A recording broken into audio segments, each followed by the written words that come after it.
All right, we're shooting 500 yards with the Wolf Gold. The target way out there. Okay, I'm using the Ruger MPR with the Primary Arms M8 Raptor. My range estimator, so I'm not guesstimating distances here. This is an actual measurement. I don't have a bipod, so I'm going to be laying prone for this. Hey everyone, I want to show you guys the results of the 400 and the 500 yards with this Wolf Gold. So with the 400, right? Again, I got a 50-yard zero, and what I did is I put the 350 mark on the Raptor over here, and I was hoping it would have dropped my shots down over here. They came in a little bit high. I got 3 shots here. I think 2 shots probably came up a little bit high over here. One I threw low over here. I was shooting off of a bipod, and it was a bit rushed because basically I'm shooting. There's nobody on this property now, but there's a possibility that somebody could drive in from the right over there.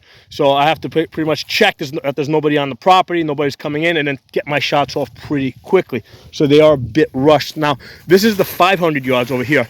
Now again, with the 500, I put the 450 mark here, right? The 450 mark here, and then the shots dropped in over here.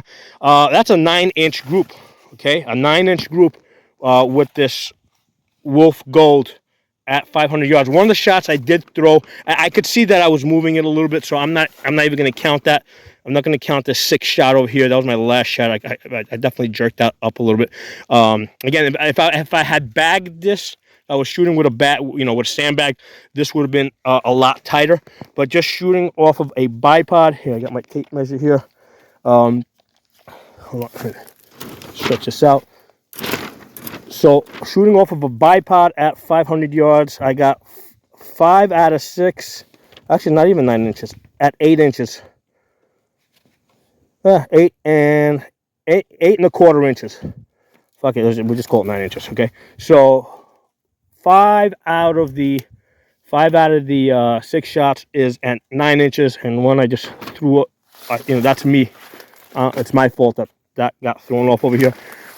So yeah, in order to get this, again, with the 50-yard zero, I put the 450 mark at the top. All right, I'm anchoring 450 at the top of the paper, and it dropped my 500 right there. So that actually worked out pretty good.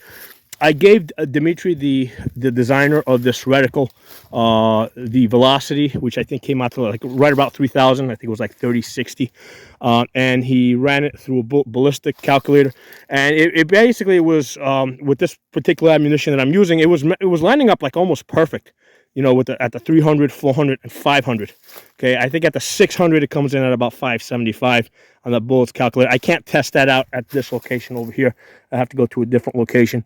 But at 500, I mean, this thing is pretty. Again, excluding the one I threw over here, that is like damn good. With that bullet drop calculator. A 9-inch group, 500 yards with cheap ass Wolf Gold. I've been told that this is made in Taiwan. I just assumed it. Oh, there it is. It does say made in Taiwan. Just because it said Wolf, I assumed it was Russian ammunition, but no, it's Taiwan ammunition. When I bought this, I think it was like something like $7 or $8 a box. I'm sure now it's more expensive. Well, I bought this a couple of years ago, and I got at least 2,000 rounds of this. I've been able to hit 1-inch groups at 100 yards with this, so I was curious if it was gonna, hold out at distance, right? Or if the groups were going to open up considerably. Ideally I would have hit a 5-inch group, which I'm not, because again, I'm shooting off of a bipod. There's a bit of wind here today, so I'm shooting in the real world here. But I think that 5 out of 6 shots inside of 9 inches at 500 yards with cheap ass ammo, I think it's damn good. Thanks for watching. Let me know what you guys think. I'll talk to y'all soon.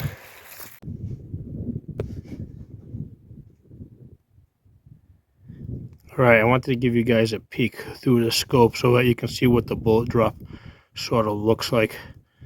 I always got a focusing problem with this camera. So this is the Primary Arms M8 Raptor. Back it out a little bit. We'll lose focus on the reticle, but All right, so I wanted to give you guys a closer look at this rifle and scope. So that's the Ruger MPR. This is a great rifle for like the $500 to $600 that you get this for. 18-inch cold hammer forged barrel, 2-stage trigger. I get half-inch groups at 100 yards with match grade ammunition. Okay, so today I was shooting it with this Wolf Gold, which is basically budget ammunition. It's like $7 a box. It's good because I've been able to get like 1-inch groups at 100 with this. So I wanted to see what it would get at distance.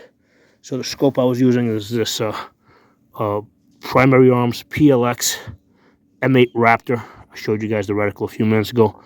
I mean, it's expensive. It's like $1,500, but damn, it's one hell of a scope.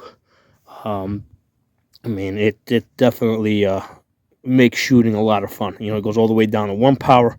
When you're in 1 power, you just see a duplex reticle, and then when you zoom up, you basically zoom into the details where you see your bullet drop, and your wind holes and your auto ranging, and all that good stuff.